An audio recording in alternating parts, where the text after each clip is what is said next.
Over స్ట్రాటజీతో Srinivas Sai గారు ఆయన గోత ఆయనే తవ్వుకున్నారనమాట. చేతులారా ఉన్న అవకాశాన్ని రిజెక్ట్ చేసేసి ఈ రోజు ఆల్మోస్ట్ రిస్క్ లో పడిపోయారు.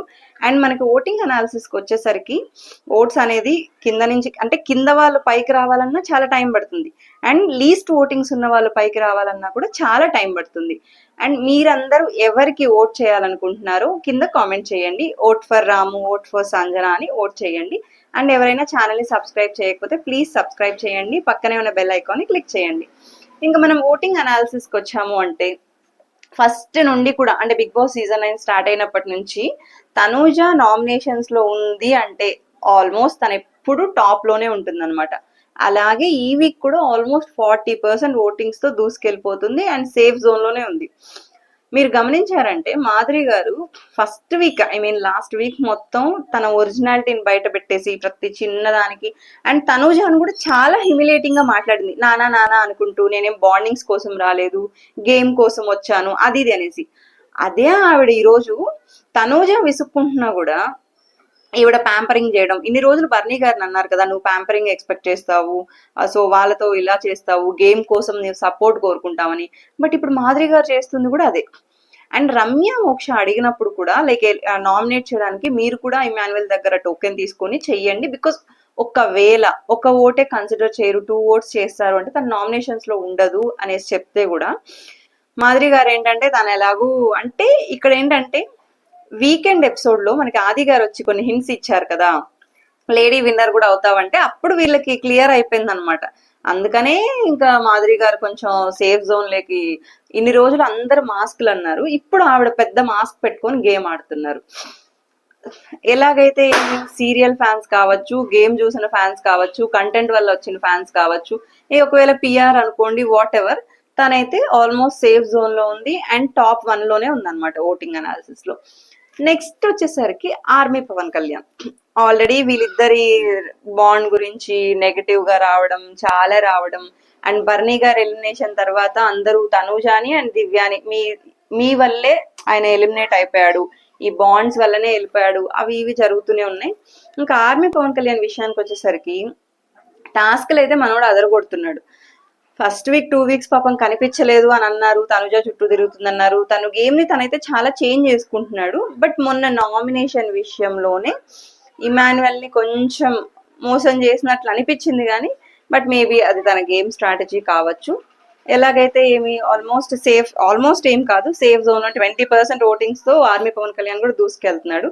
అండ్ మొన్న కూడా చూసాము లైక్ టాస్క్ల్లో బాగా ఆడుతున్నాడు. సోడా టాస్క్ లో కూడా చూసారు అంటే Emmanuel and army Pavan Kalyan combination బాగుంటుందని మాధురి గారే చెప్పి వాళ్ళిద్దరినే గేమ్ కి పంపించారు. అండ్ ఆర్మీ పవన్ కళ్యాణ్ కూడా ఆల్మోస్ట్ ఇంకా సేఫ్. సంజన గర్లాని గారు మాత్రం ఫస్ట్ వీక్ నుంచి ఆవిడ ఒక జోన్ లో, ఒక ఎంటర్టైన్మెంట్ జోన్ లో లైక్ మాస్క్ లేకుండా జెన్యున్ గా ఉంటారు అనే పేరు తెచ్చుకున్నారు. కాకపోతే ఈ వీక్ ఏమయ్యారు అంటే పర్సనల్ అటాకింగ్ ఎక్కువ చేశారు. బికాస్ ఇప్పుడు ఓకే, ఆర్మీ పవన్ కళ్యాణ్ ఇమాన్యుయల్ కి మోసం చేశాడు, తనుజాను నామినేట్ చేస్తానని చెప్పి మిమ్మల్ని నామినేట్ చేశాడు. బట్ నామినేషన్ అనేది మనం యాక్సెప్ట్ చేయాలి కదా.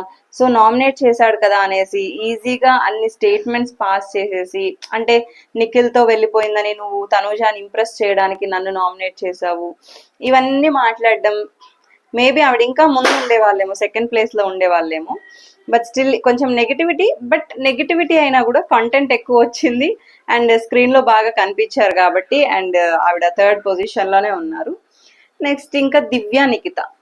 సో దివ్యా నిఖిత కూడా ఏంటంటే తను హౌస్ లోకి వచ్చేటప్పుడు మనం చూసాము, చాలా స్ట్రైట్ ఫార్వర్డ్ గా మాట అనేది ఈజీగా వదలకుండా తను ఏం చెప్పాలనుకుంటున్నది స్ట్రైట్ ఫార్వర్డ్ గా చెప్పేస్తుంది. అండ్ బర్నీ గారు ఎలిమినేట్ అయ్యారు కాబట్టి తను హౌస్ లో ఉన్నప్పుడు బర్నీ గారితో అందరూ చెప్పింది ఏంటి, సేఫ్ గేమ్ ఆడుతుంది, ఆయన బెనిఫిట్ వల్ల ఆయనతో ఉంటుంది, సో బయట గేమ్ చూసొచ్చి ఉంటుంది అన్నారు. వాట్ ఎవర్ ఉండొచ్చు, బట్ తనూజ ఏంటంటే కొన్ని చోట్ల నానా నానా అంటే అమ్మాయి అని చెప్తారు కానీ బట్ స్టిల్ యాక్షన్స్ లో చూపించరు అనేసి పక్కకి వెళ్ళి ఒకలా మాట్లాడింది. బట్ దివ్య ఏంటంటే ఎక్కడా ఆయన గురించి నెగిటివ్ గా మాట్లాడలేదు. అండ్ బర్నీ గారు, మేబీ బర్నీ గారు ఫ్యాన్స్ కావచ్చు ఎవరైనా ఉన్నారో, వాళ్ళ ఓట్స్ ఇంక ఇప్పుడు మనకి బర్నీ గారు లేరు కాబట్టి దివ్యా నిఖితాకే వెళ్తుంటాయి. అండ్ ఆల్మోస్ట్ దివ్య నిఖిత గారు కూడా 10% ఓటింగ్స్ తో టాప్ లోనే ఉన్నారు. ఐ మీన్ 4th పొజిషన్ లో ఉన్నారు. ఆవిడ కూడా ఆల్మోస్ట్ సేఫ్. ఇంకా రీతు చౌదరి ఇది కూడా demon Pavan and Ritu Chowdary relation అది ఇది అనేసి వచ్చిన వైల్డ్ కార్డ్స్ బాగా టార్గెట్ చేయడము. ఓకే, ఎందుకంటే అట్లీస్ట్ అలా అన్న గేమ్ చేంజ్ చేసుకుంటుంది. వెళ్ళింది ఇండివిజువల్ గేమ్ కోసం, అక్కడికి వెళ్ళేసి ప్రతి దాంట్లో అలగడము, గొడవలు వేసుకోవడము, ఒక రిలేషన్ లాగా ఏర్పరచుకోవడము చూసే ఆడియన్స్ కానీ అండ్ రేపు మీకు బాగోదు. హింట్స్ ని బట్టన్నా అర్థం చేసుకొని గేమ్ చేంజ్ చేసుకోవాలి. బట్ రీతు ఏంటంటే ఈ వీక్ గేమ్ మాత్రం చాలా బాగా ఆడింది అండ్ క్యాష్ కలెక్ట్ చేసుకోవడానికి కూడా చాలా ట్రై చేసింది. తనుజ వాళ్ళు వీళ్ళు దొంగతనం చేశారని తెలిసాక అందరూ సైలెంట్ గా ఉన్నారు. బట్ రీతు ఏంటంటే అది డివైడ్ చేయాలి, అలా ఎలా వాళ్ళు ఒక్కళ్ళే పెట్టుకుంటారు అంటే ఎవరి దగ్గర డబ్బులు ఉంటే వాళ్ళు కంటెండర్స్ అయిపోతారా, మేమందరం టీం అని ఎందుకు వచ్చింది, అది ఇది అని బాగా డిఫెండ్ చేసుకుంది. అని చెప్పు టాస్క్ లో కూడా ఆల్మోస్ట్ 6.2 హైట్ లో పెట్టింది. తను కూడా 5th పొజిషన్ లో ఉంది. Almost safe. 7% ఓటింగ్ 7% ఓటింగ్స్ వరకు పడుతున్నాయి. నెక్స్ట్ ఇంకా రాము రాథోడ్ ఏంటి అంటే గేమ్ ఆడుతున్నాడు అండ్ రాము రాథోడ్కి ఈసారి ఫుల్ ప్రెషర్ ఉంటుంది. Because last time Bharani garu రాము రాథోడ్ ఉన్నప్పుడు కూడా రాము రాథోడ్ ఆల్మోస్ట్ ఇంకా నేనే వెళ్ళిపోతాను అన్న స్టేజ్ లో ఉన్నాడు. Because Bharani garu strong contestant, ఆయన వెళ్ళరు అని తేలమొహం వేసాడు. ఈసారి కూడా ఏంటి అంటే చాలా రిస్క్ లో ఉన్నాడు. ఏదో ఒకటి చేసి అంటే సైలెంట్ గా గేమ్ ఏదో ఉన్నప్పుడు వస్తున్నాడు మళ్ళీ వెళ్ళిపోతున్నాడు, కానీ రాము రాథోడ్ వల్ల ఎక్కువ కంటెంట్ రావట్లేదు అనమాట. స్క్రీన్ టైం కూడా ఎక్కువ ఉండట్లేదు. సో అది కొంచెం చూసుకొని మేబీ 2 days ఏదన్నా రచ్చ చేయడము ఏదో ఒకటి చేసి కంటెంట్ ఇస్తే మేబీ సేఫ్ అవ్వచ్చు. బట్ స్టిల్ డేంజర్ జోన్ లోనే ఉన్నాడు అనమాట. ఇంకా రమ్య మోక్ష విషయానికి వస్తే తను కూడా అంతే. వస్తానే ఏదో టార్గెట్ తో వచ్చింది, బాండ్స్ బ్రేక్ చేయాలని బ్యాక్ బిచ్చింగ్ చేస్తుంది, ఈజీగా స్టేట్మెంట్స్ పాస్ చేసేస్తుంది, టాస్క్ల వరకు అయితే అదరగొడుతుంది. టాస్క్లు ఎదరగొడుతుంది, పాయింట్స్ బాగా చెప్తుంది. కాకపోతే ఏంటంటే ఎంటర్టైన్మెంట్ అనేది అస్సలు లేదు. మనకి ముందు చూసాం కదా దివ్య నిఖిత కూడా ఎంటర్టైన్మెంట్ అనేది కష్టం, నేను ట్రై చేస్తాననేసి. అట్లీస్ట్ ఎంటర్టైన్మెంట్ లేకపోయినా దివ్య సైడ్ నుంచి ఏదో ఒక దాంట్లో ఇన్వాల్వ్మెంట్, గేమ్ లో కానీ ఇప్పుడు దొంగతనం చేసింది సో దానివల్ల పెద్ద ఇష్యూ అవ్వడం, బట్ స్టిల్ వాళ్ళు బయట చెప్పుకోకపోవడం, అలా ఏదో కంటెంట్ వస్తుంది. కానీ రమ్య మోక్ష ఏంటంటే ఓన్లీ గేమ్ ఆడుతుంది, ఈ నామినేషన్స్ వచ్చేటప్పుడు నా టార్గెట్ అని చెప్తుంది, కానీ ఎంటర్టైన్మెంట్ ఏమీ లేదు. ఏదో కాసేపు రాము రాథోడ్ అండ్ సుమనన్నతో ఉంటుంది, వాళ్ళిద్దరే సైలెంట్. ఇంక వాళ్ళిద్దరితో ఉంటే నువ్వెక్కడ కనిపిస్తావు అన్నట్లు. అండ్ వాళ్ళు లాస్ట్ వీక్ వచ్చారు, లాస్ట్ వీక్ నామినేషన్స్ లో లేరు, ఈ వీకే ఉన్నారు. కాబట్టి ఆల్రెడీ ప్రీవియస్ గా 5 weeks నుంచి వాళ్ళు గేమ్ ఆడుతున్నారు. వాళ్ళ ఫ్యాన్ బేస్ అనేది ఉంటుంది, ఓటింగ్స్ అనేది పడుతూ ఉంటాయి. మీరు ఇంకా గేమ్ బాగా ఆడి మీకంటూ ఒక ఫ్యాన్ బేస్ ఏర్పడాలి. కాబట్టి ఆల్మోస్ట్ రమ్య మోక్ష కూడా చాలా డేంజర్ జోన్ లోనే ఉంది. నెక్స్ట్ శ్రీనివాస్ సాయి తనకి ఉన్న ఆపర్చునిటీని కూడా యూటిలైజ్ చేసుకోకుండా అంటే వాళ్ళు ఏదో నా పవర్ ని తీసేయాలనుకున్నారు, so I want to prove అనేసి రిస్క్ చేశాడు అనమాట.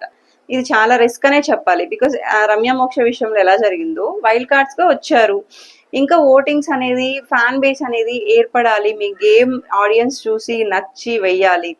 శ్రీనివాస్ సాయి గారు ఏంటంటే ఆ బాల్ టాస్క్ లాస్ట్ వీక్ బాగా ఆడారు. బట్ ఏంటి అంటే ఇక్కడ మాటలు అక్కడ చెప్పడం, ఆల్రెడీ చెప్పారు అక్కడ మాటలు ఇక్కడ చెప్పడం, క్లారిటీ లేకుండా ఉందన్నమాట. వాయిస్ రేస్ చేసే దగ్గర నామినేషన్స్ లో వాయిస్ రేస్ చేశారు, బట్ అలాగే మొన్న టాస్కుల్లో కానీ వాటిల్లో కూడా కొంచెం వాయిస్ రేస్ చేసి కామెడీ యాంగిల్ కావచ్చు ఏదో ఒకటి జెన్యున్ గా ఆడడం అవన్నీ చూపిస్తే కొంచెం ఓట్స్ అనేది ఫ్యాన్ బేస్ అనేది ఏర్పడుతుంది. ఇంకొకటి ఏంటి అంటే ఆయన ఇమ్యూనిటీ వాడుకొని ఉంటే అట్లీస్ట్ 3 weeks ఆయన సేఫ్ అయిండేవాళ్ళు.